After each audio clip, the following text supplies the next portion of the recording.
First canto 5th chapter 34th number श्लोक। एवं निर्णाम क्रिया योग सर्वे संस्मृति हेतवः त एव आत्म विनाशाय कल्पन्ते कल्पितः परे। तो यहाँ पर बता रहे हैं नारद मुनि, एवं निर्णाम कि एक साधारण व्यक्ति, एवं इस प्रकार। तो ये हमेशा याद रखना है। अभी हमें क्या याद रखना है कि नारद मुनि ने, यहाँ पर हमें बैकग्राउंड में क्या याद रखना है कि दासी पुत्र से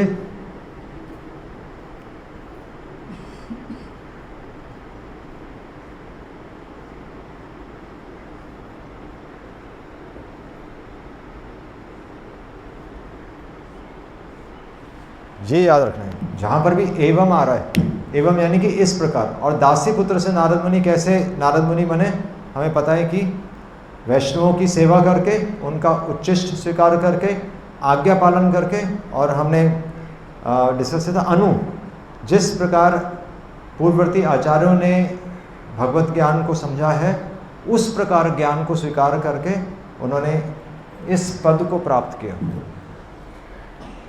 तो ये यहाँ पर इसलिए वो कंटिन्यूशन में आ रहा है, एवं इस प्रकार एक साधारण व्यक्ति भी। अब यहाँ पर आ रहा है क्रिया योग। ये फर्स्ट लाइन में आप देखें, एवं निर्णाम क्रिया योग। तो लोग इस क्रिया योग को क्या ले लेते हैं, कोई वो ले लेते हैं, एक्सरसाइज ले लेते हैं, या कोई मेडिटेशन ले लेते हैं। यहाँ पर कोई मेडिटेशन की बात नहीं हो रही, कोई पोस्चर की बात नहीं हो रही, आपको कोई मेडिटेशन मतलब कोई ध्यान योग की बात नहीं हो रही। यहाँ पर किसकी बात हो रही, क्रिया योग। इस प्रकार अगर कोई इस चेतना से सेवा करेगा तो उसको बोल रहे हैं क्रिया योग। लोग क्रिया योग को यूज़ कर लेते हैं, इसलिए ये स्पेसिफिकली यहाँ पर आ रहा है। एवं निर्णाम क्रिया योग सर्वे संस्मृति हेतव।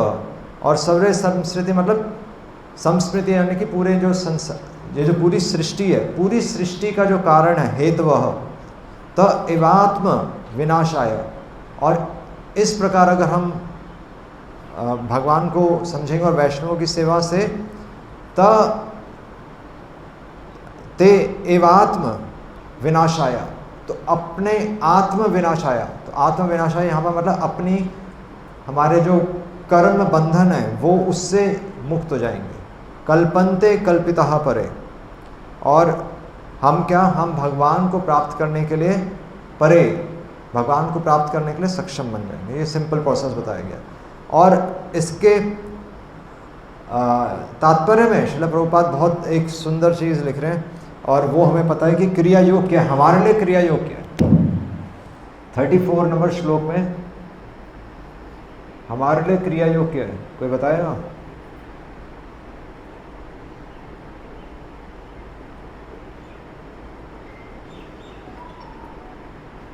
क्रिया योग क्या है?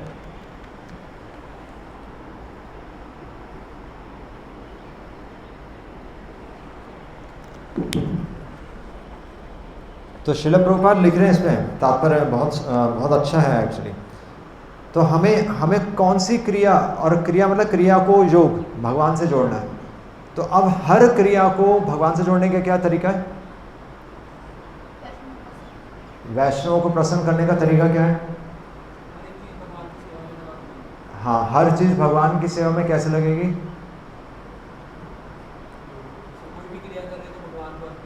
हाँ, उसमें क्या अर्पित क्या करना है? भगवान को अर्पित क्या करना है? हाँ, भाव क्या है, अहंकार क्या है? हमारा अहंकार क्या है? ठीक है, मैं करने वाला नहीं हूँ, पर उसके बाद भी अहंकार रह जाएगा। आप ये सोचते रहिए मैं नहीं करने वाला, फिर भी अहंकार रह जाएगा। यहाँ पर लिख रहे हैं कि हमें क्या यज्ञ, एक्चुअली क्रिया को यज्ञ पे कन्वर्ट करना है ना, यज्ञ करना। और यज्ञ क्या है कि हमें, यहाँ पर प्रभुपाद लिख रहे हैं,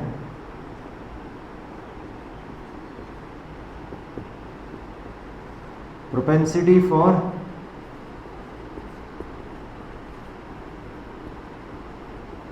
एंजॉयमेंट।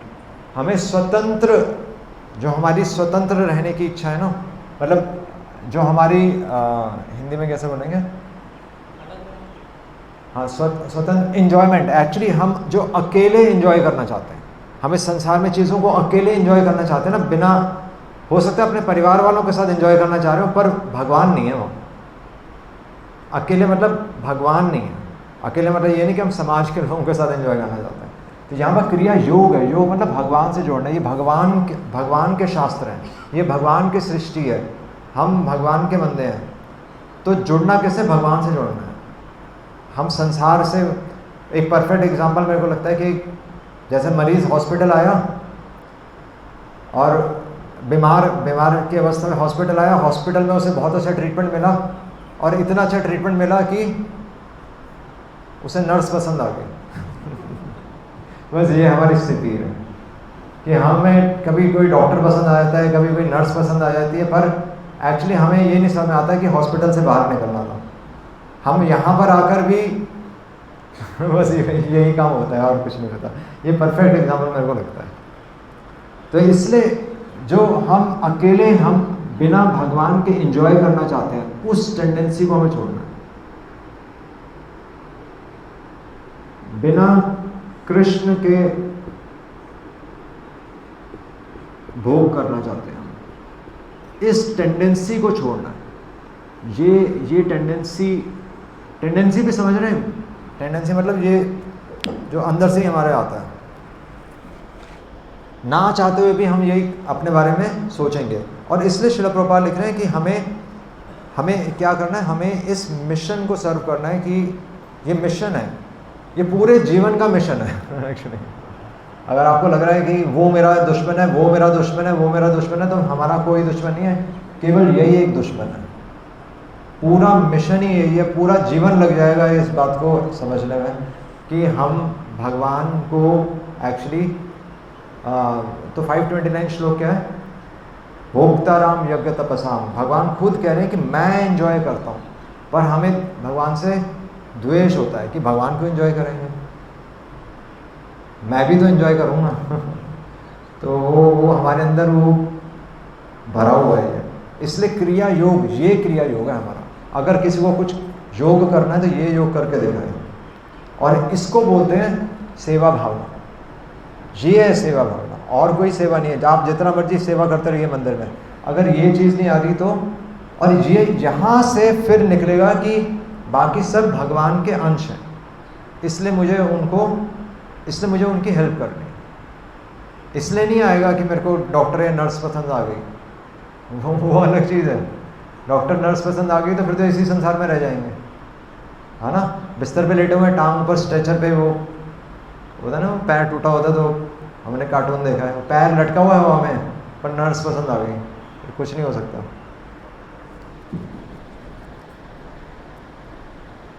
तो 35 नंबर श्लोक, यद अत्र, जो भी कुछ इस संसार में क्रियते कर्म, अब बता रहे नारद मुनि इस प्रकार, यद अत्र क्रियते कर्म, जो भी इस संसार में कर्म करो, भगवत परितोषणम, आगे ना वो पॉइंट। तो गोल क्या है हमारा?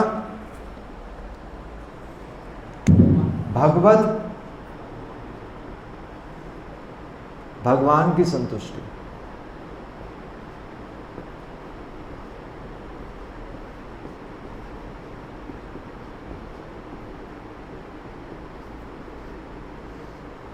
भगवान की संतुष्टि बहुत इंपॉर्टेंट है। हम अपनी संतुष्टि समझते हैं कि मुझे आनंद आ रहा है, मुझे सुख आ रहा है, पर वो भगवान की संतुष्टि है। इसलिए आ रहा है कि भगवान की इंद्रियों को संतुष्ट करना है। भगवान की भी इंद्रियां होती हैं, इसलिए कह रहे हैं यद अत्र, जो भी संसार में काम करो तो कैसा काम करो? भगवत परितोषणम। परितोषणम मतलब पूर्ण रूप से भगवान को संतुष्ट करो। इसलिए किसी व्यक्ति को अगर आपको खुश करना है तो भगवान को खुश करो। ये हमारा प्रिंसिपल है। हमारा प्रिंसिपल ये नहीं कि एक एक को खुश करते जाएं। हमारा प्रिंसिपल है कि भगवान को खुश करेंगे तो सभी खुश रहेंगे, है ना। तो यहाँ पर बता रहे हैं, और इसलिए इससे क्या समझना है? ज्ञानम यद तद अधीनम, कि ज्ञान और ज्ञान के अंडर जो भी कुछ है, हम ज्ञान भी क्यों ले रहे हैं? भगवान की संतुष्टि के। ज्ञानम यद तद अधीनम ही, हम मुक्ति के लिए ज्ञान नहीं ले रहे, हम भगवान की सेवा करने के लिए ज्ञान ले रहे हैं।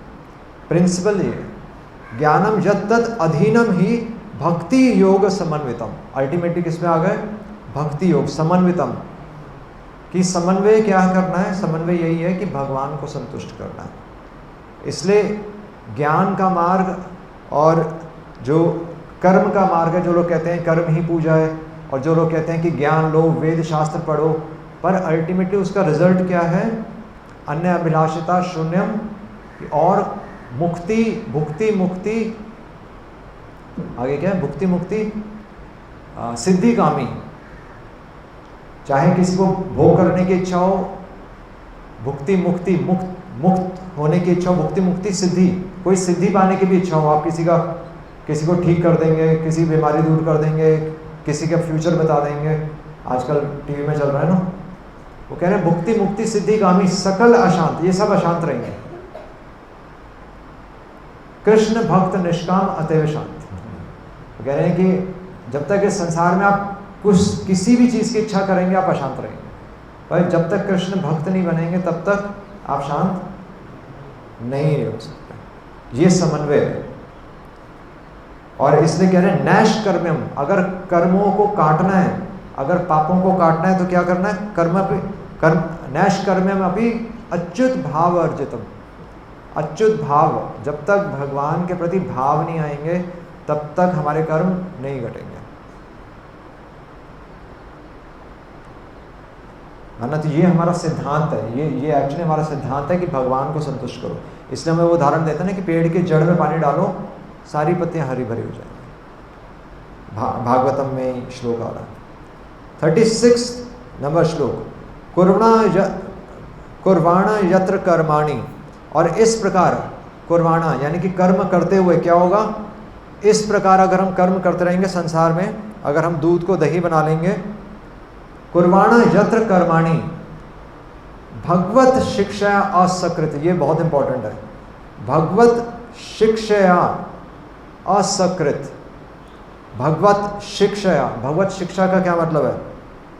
भगवत यानी कि भगवान, और भगवान की शिक्षा मतलब क्या है? भगवत शिक्षया,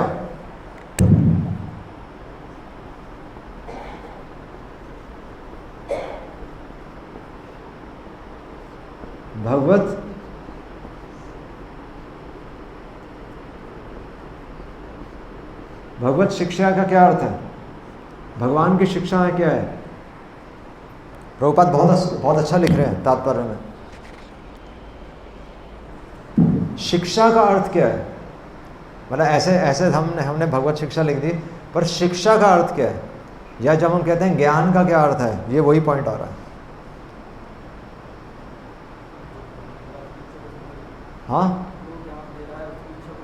हाँ, जो ज्ञान दे रहा है उसकी इच्छा। इसलिए शिक्षा का अर्थ ही यही है। इस संसार में, ये संसार किसका है? भगवान का है। तो शिक्षा किसकी हुई? तो इच्छा किसकी हुई? तो प्रभुपाद यही लिख रहे हैं, प्रभुपाद लेकर आ रहे हैं। प्रभुपाद कह रहे हैं भगवान की इच्छा, शिक्षा मतलब भगवान की इच्छा। अब बताइए कौन शिक्षित है? समाज में कोई शिक्षित है ही नहीं, सारे अनपढ़ हैं। तो भगवान की दृष्टि में सब अनपढ़ हैं। BA, MA, B.Ed, PhD, doctor, engineer, सारे अनपढ़ हैं भगवान की दृष्टि में। कह ही रहे भगवान की शिक्षा कहाँ है ही नहीं भगवान की शिक्षा।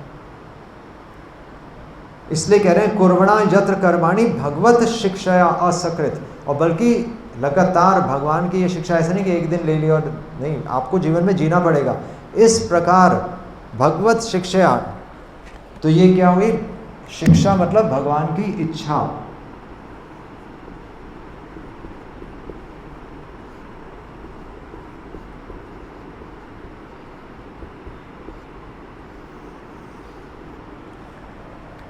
और इस प्रकार भगवान की शिक्षा से क्या करना है? गृह्णन्ति गुण नामानि कृष्णस्य अनुस्मरन्ति च। भगवान की शिक्षा से गृह्णन्ति, इस संसार को आप स्वीकार कीजिए कि इस संसार को कैसे स्वीकार करना है? गृह्णन्ति गुण नामानि कृष्णस्य अनुस्मरन्ति च। अब याद क्या करना है? हाँ, भगवान का नाम। भगवान का नाम प्रोसेस है, गोल नहीं है। वैसे तो गोल है, पर हमें गोल समझ में नहीं आएगा। यहाँ के लिए क्या है, वहाँ तो भगवान का नाम है, पर अभी तो हम शुद्ध नाम नहीं ले रहे, तो हमें कुछ सोचना पड़ेगा, है ना। इसलिए मन चलता रहता है ना, क्योंकि भगवान का नाम लेते तो वो तो सीधा हम पहुँच जाते ऊपर, पर कुछ हो ही नहीं रहा, इतने साल हो गए कुछ हो ही नहीं रहा। तो यहाँ पर कुछ सोचना पड़ेगा। तो प्रभुपाद इसके तात्पर्य में लिख रहे हैं, एक्सपर्ट डिवोटी क्या करता है, एक एक्सपर्ट भक्त क्या करता है, क्या सोचता है मन में चैंटिंग करते हुए। एक ही चीज सोचनी है उसको, और मैं आपको आंसर बताऊंगा, उसके बाद भी आपको समझ नहीं आएगा।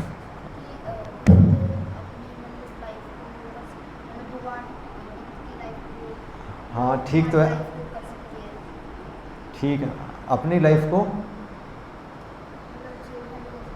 अपनी लाइफ को, हाँ भगवान हमारी लाइफ में हस्तक्षेप कर सकते हैं, ठीक है, वो भी अच्छा आंसर है। तो प्रैक्टिकल क्या है कि यहाँ पर प्रभुपाद लिख रहे हैं कि भगवान की इच्छा समझना, भगवान की शिक्षा समझना, मतलब क्या है, ये मन में क्या सोचना जप करते हुए। अगर आप जप कर रहे हैं तो सोचना क्या है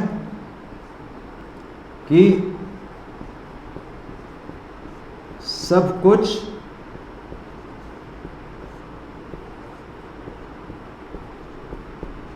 भगवान का है। ये लाइन अगर समझ में आ गई तो निकल सकते हैं। ये लाइन क्या है, कौन सा श्लोक है? वैसे तो सारे श्लोक यही हैं, पर फिर भी एक स्पेसिफिक श्लोक है, ईशावास्यम इदम सर्वम यत्किंच जगत्याम जगत। इस संसार में चल अचल जितनी भी वस्तुएं हैं वो हमारी नहीं है, वो सारी भगवान की हैं। जो नलके में पानी आ रहा है वो भी भगवान का है, जो आप सूरज की किरणें ले रहे हैं वो भी भगवान का है, जो दवाई खा रहे हैं वो भी भगवान का है, ये शरीर भी भगवान का है, बच्चे भी भगवान के हैं, आप जो भगवान के लिए प्रसाद बनाकर लाए हैं वो भी तो भगवान का है। ब्रह्म अर्पणम ब्रह्म अभि ब्रह्म अग्नो ब्रह्मणाहुतम ब्रह्मेन तेन गंतव्यम ब्रह्म कर्म समाधिनम। सब कुछ भगवान का ही है, वो हमने अपना स्टैंप लगा लिया है ना। इसलिए भगवान कह रहे हैं तेने सा, तुम चोर हो, भगवान कह रहे हैं। और इसलिए मन में क्या सोचना है कि सब कुछ भगवान का है। और इसका प्रैक्टिकल एप्लीकेशन क्या है, अब ये सोच कर करना क्या, प्रभुपाद ये भी लिख रहे हैं, प्रभुपाद लिख रहे हैं अगर सब कुछ भगवान का है तो भगवान को दो। और प्रभुपाद कह रहे हैं कि 50% जो आप कमा रहे हैं,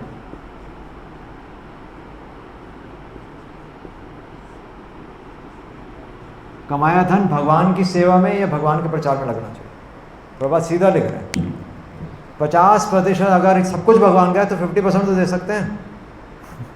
अभी तो 100% नहीं मांगा, नहीं तो भक्ति सिद्धांत सरस्वती महाराज के जो शिष्य थे तो भक्ति सिद्धांत सरस्वती महाराज उनसे 100% ले लेते थे और फिर वापस उल्टा देते थे कि तुम्हारे लिए इतना ही ज़रूरी है बस, बाकी तुम ये ले जाओ। पर यहाँ पर प्रभुपाद कह रहे हैं चलो 50% तो दे दो, और लोग इतना भी नहीं सुनते, फिर वो 10 क्या बोलते हैं 10वंत आ गया, फिर शायद 1वंत हो गया, अब शायद हो गया कि ठीक है 10 रुपये दे दो, हाँ 0.1 आ गया, अब फिर हो गया चलो मंदिर तो आ जाओ। फिर मतलब धीरे धीरे चीज़ें, हम बड़े बड़े भक्त बनते जा रहे हैं। बड़े बड़े भक्त होते हैं ना, फिर बड़े बड़े भक्त बड़े बड़े काम करते हैं। तो पर ये क्लियर है, अगर सब कुछ भगवान का है तो फिर सवाल ही कहाँ पैदा होता है कि भगवान को क्या देना चाहिए क्या नहीं देना चाहिए, सब कुछ ही भगवान का। और लिख रहे भगवान के प्रचार में आपको उसको आपको यूज़ करना आना चाहिए। We must also arrange to preach. ये जो भगवान का मैसेज है आपको प्लान करना पड़ेगा कि कैसे और बढ़े उस धन से, प्रभुपाद लिख रहे हैं। और ये क्यों करना है, क्योंकि भगवान का ऑर्डर ही है। क्या है, पृथ्वी जत आदि नगर, पृथ्वी क्या है, यत नगर आदि ग्राम सर्वत्र प्रचार हुए मोर नाम। तो भगवान चैतन्य महाप्रभु के रूप में ही संकीर्तन आंदोलन को बढ़ाने के लिए ही चैतन्य महाप्रभु ने अवतार लिया था। और सिंपल प्रभुपाद इसमें लिख रहे हैं कि हमारा अभियान क्या है कि लोगों को आप कीर्तन कराइए, उनको डांस कराइए, उनको भजन कराइए और भगवान का प्रसाद बांटिए। सिंपल ये हमारा आंदोलन है, प्लस एजुकेशन। और इसलिए हमें कुछ ढूंढने की जरूरत नहीं है, सब कुछ आचार्यों ने स्पष्ट किया हुआ। और 37 नंबर श्लोक,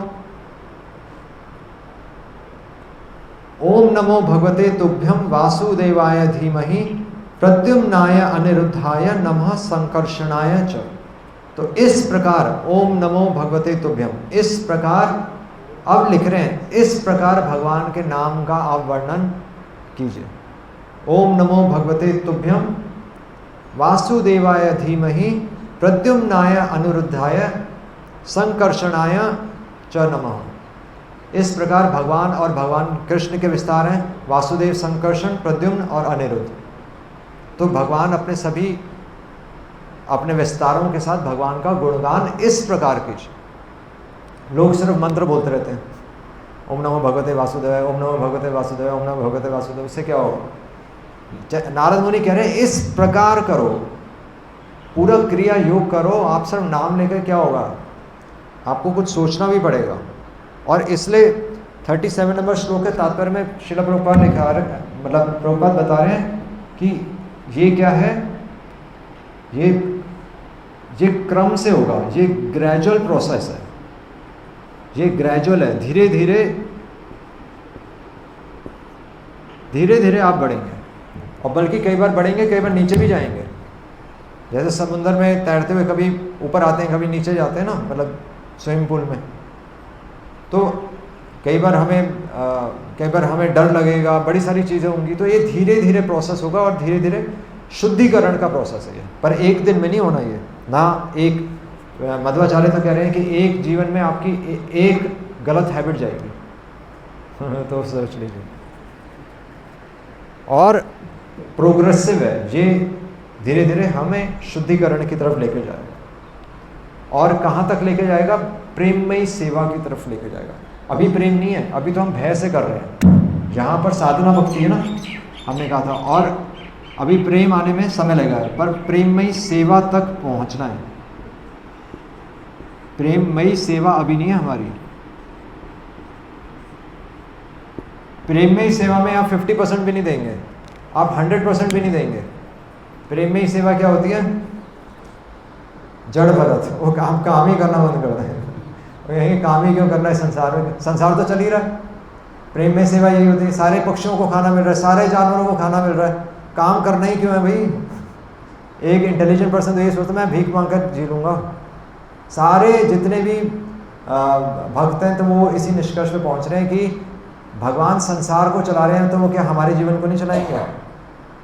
और वो निकल जाते हैं।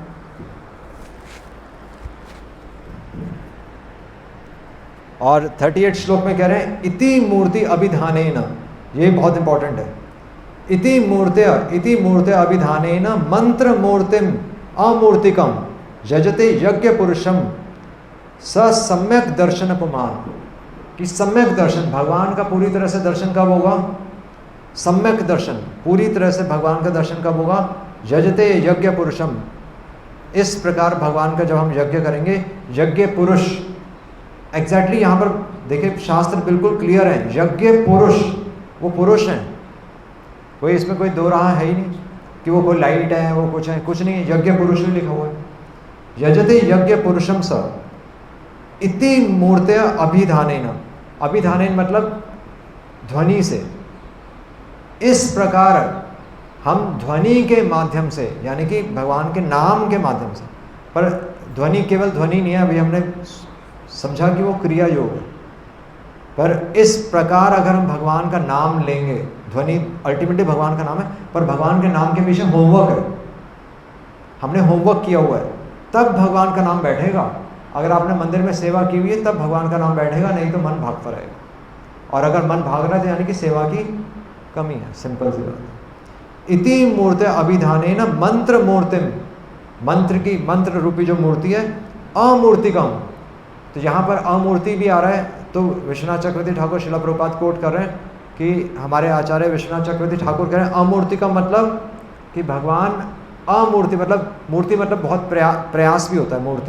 मूर्ति मतलब कुछ आपको मूर्ति बनाने में प्रयास तो लगता है ना, तो अमूर्तिकम यानी कि भगवान बहुत सुलभ हो जाएंगे। इस प्रकार अगर आप भगवान का नाम लेंगे तो भगवान बहुत सुलभ हो जाएंगे, ये बता रहे हैं। और इस प्रकार मतलब जिस प्रकार नारद मुनि बता रहे हैं, या जिस प्रकार गुरु बता रहे हैं, जिस प्रकार नारद मुनि हमें शिक्षा दे रहे हैं, उस प्रकार भगवान का नाम ध्वनि, ध्वनि यानी कि भगवान का नाम प्लस गुरु, भगवान का नाम गुरु और प्लस हमारी यहाँ पर सेवा, प्रेममयी सेवा। तो ये 3 चीज़ें होंगी तो फिर क्या होगा, जिस प्रकार बता रहे हैं कि जिस प्रकार कोई व्यक्ति नज़र नहीं आता फिर भी कोई दूर से आवाज़ आती है तो हम ढूंढते हैं ना कि कहाँ से आवाज़ आ रही है। आपको कुछ नज़र भी नहीं आ रहा, इंद्रियों को कुछ नज़र नहीं आ रहा, पर ध्वनि एक ऐसी चीज़ है जो आप सोते हुए भी अपना नाम सुन सकते हैं। नहीं, उठ नहीं जाते, आपको किसी की आवाज़ नहीं आएगी पर अपना नाम सुनाई पड़ जाएगा। ये आपको पता चल रहा होगा कोई बोल रहा है, आप सो भी रहे हैं पर आपको पता चल रहा होगा कोई बोल रहा है। तो ध्वनि के माध्यम से, इसलिए गर्भ में भी बच्चे को सुनाई देता है ध्वनि के माध्यम, इसलिए भगवान का नाम बोला जाता है कि अगर कुछ साउंड आपको कुछ सुनना ही है तो भगवान का नाम सुनिए, और उसके पीछे थोड़ा सा होमवर्क है, बस ये। इसलिए कह रहे हैं इति मूर्ते अभिधानेन, इस प्रकार भगवान का नाम लो। और 39 श्लोक में कह रहे हैं इमम, अब क्या करना है, स्वनिगमम। स्वनिगम मतलब, निगम मतलब वेद होता है, स्वनिगम मतलब आपके बारे में जो वेद वर्णन कर रहे हैं। इमम स्वनिगमम ब्रह्मन, ब्रह्मन अवेत्य, हे ब्रह्मन, हे व्यासदेव, अवेत्या, इस प्रकार वेदों को जानकर, मद अनुष्ठितम, अनुष्ठितम, फिर से आ गया अनुष्ठितम, अनु मतलब जिस प्रकार नारद मुनि और पूर्ववर्ती आचार्य कर रहे हैं, अनुष्ठितम जिस प्रकार उन्होंने, अनुष्ठितम जिस प्रकार वो इसको उन्होंने स्वीकारा है, इसी प्रकार हमें भी इस ज्ञान को, वेदों को और इस क्रिया को स्वीकारना है। हे व्यासदेव, मद अनुष्ठितम, अदात में, और आपने जो ये अदात में मुझे जो ये ज्ञान दिया है, ज्ञानम ऐश्वर्यम स्वस्मिन भावम च केशव, क्या दिया है आपने मुझे, ज्ञान दिया है, भक्ति का ज्ञान दिया है, भक्ति का ऐश्वर्य दिया है, और स्वस्मिन भाव, स्वस्मिन भाव मतलब, स्वस्मिन भाव श्रील प्रभुपाद लिख रहे हैं कि भगवान के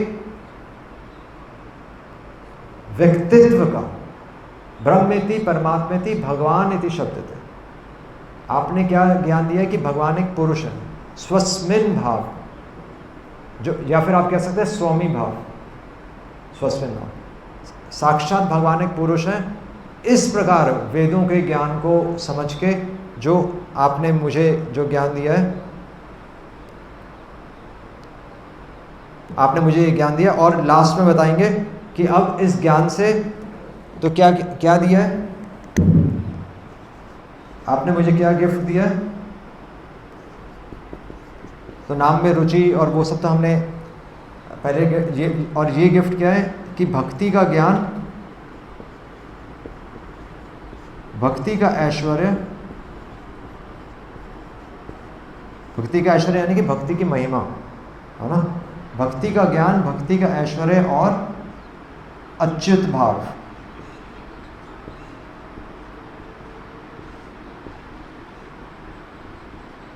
ये बहुत इंपॉर्टेंट है, ज्ञान भी चाहिए, महिमा भी समझनी है और भाव भी होने चाहिए, ये तीनों चीज़ें चाहिए।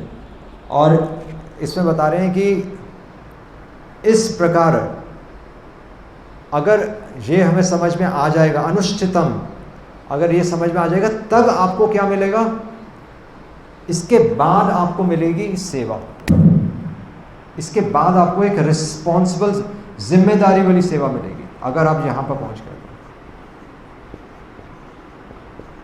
यानी कि जो श्रील प्रभुपाद को मिली थी, प्रभुपाद को एक सेवा मिली ना, पूरे विश्व में मेरा प्रचार करो।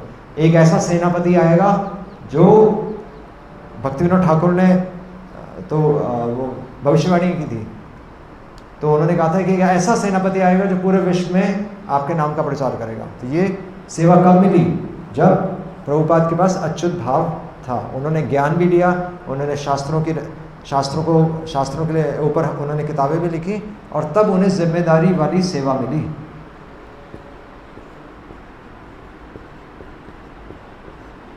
ये यहाँ तक पहुँचना है कि भगवान हमें चूज करें, भगवान हमें अपने काफिले में शामिल कर लें। भगवान कहेंगे कि ये मेरा काम का बंदा है, इसको ले लो, इसको मत छोड़ के जाना। और लास्ट श्लोक है त्वम अपि अदब्र। और तो बता रहे हैं कि आप व्यासदेव, अब नारद मुनि व्यासदेव को कह रहे हैं, नारद मुनि व्यासदेव के गुरु हैं, पर व्यासदेव को ही कह रहे हैं कि त्वम अपि अदब्र श्रुत विश्रुतम विभो, कि आपको ये सारा जो अभद्र, जो इतना विशाल जो ज्ञान है, आपको जो ज्ञान है, त्वम अपि अदब्र श्रुत, श्रुत मतलब जो श्रुतियाँ हैं, जो वेद हैं, विश्रुतम, और जिस प्रकार आपने इनको अब ग्रहण किया, यानी कि भक्ति की दृष्टि से, वेदों को भक्ति की दृष्टि से जो आपने ग्रहण किया है, विभो यानी कि भगवान का ज्ञान, समाप्यते येन, और जिस प्रकार अब आप संतुष्ट हैं, समाप्यते, अब भगवान का ज्ञान वो वर्णन करने जा रहे हैं ना, तो कह रहे हैं कि इस प्रकार संतुष्ट होकर भगवान के बारे में येन विदाम, तो आप किनको बताइए, विदाम विभुत्सितम, तो हाँ, जो ज्ञान एक्चुअली बता रहे हैं कि जो ज्ञान विद्वानों को भी और जो भगवान को समझने का प्रयास करें उनको भी संतुष्ट करेगा, ये जो ज्ञान जो उनको भी संतुष्ट करेगा, जो विद्वानों को भी संतुष्ट करेगा, वेदों के ज्ञाता उनको भी संतुष्ट करेगा। अब आप क्या करिए, इस ज्ञान को जो कि पूरी समस्त पृथ्वी को संतुष्ट करने वाला है, प्रख्या ही, अब आप इसको वर्णन कीजिए। प्रख्या, आख्यान मतलब बताइए, प्रख्यान मतलब विशेष रूप से बताइए, और बताइए तो फिर उससे क्या होगा, दुखई मुहुर अर्दित आत्मनाम, लोगों का दुख कम होगा। दुखई मुहुर अर्दित आत्मनाम, जो लोग परेशान हैं, जो लोग अपने जीवन में परेशान हैं और उनका दुख क्या है, बल्कि हमें लगता है कि उसको खाने को नहीं मिल रहा, उसके पास ये नहीं है, पर वास्तव में दुख क्या है कि वो भगवान से ही दूर है, तो उनका दुख दूर कीजिए। और कह रहे हैं कि संक्लेश निर्वाणम, इस प्रकार आप उनके जीवन से क्लेश हटाइए। संक्लेश निर्वाणम उशंति न अन्यथा, इसके अतिरिक्त उनका क्लेश नहीं हट सकता। भगवान के लीलाओं का गुणगान से ही उनके जीवन के क्लेश हटेंगे। हम सोचते हैं कि पैसा कमाने से क्लेश हटेंगे, पैसा कमाने से तो अवंती ब्राह्मण की कथा में आ रहा है कि 18 अवगुण आ जाते हैं। जिस चीज़ के पीछे हम पूरा जीवन लगे हुए हैं, उससे हम 18 अवगुण इकट्ठे कर रहे हैं, कमा नहीं रहे कुछ, हम पाप कमा रहे हैं। इस भगवान के इस ज्ञान से सबके क्लेश निवारण होंगे, यहाँ पर साफ साफ लिखा है। और ये बता रहे हैं कि क्लेश निवारण लास्ट श्लोक में, यानी कि हमें करना क्या है कि जन्म सार्थक करी, अपना जन्म सार्थक करो। सबसे पहले तो ये यकीन होना चाहिए कि भगवान हैं, जन्म सार्थक। अगर यहीं तक पता चल जाए कि भगवान है तो जन्म सार्थक हो जाएगा। जन्म सार्थक कर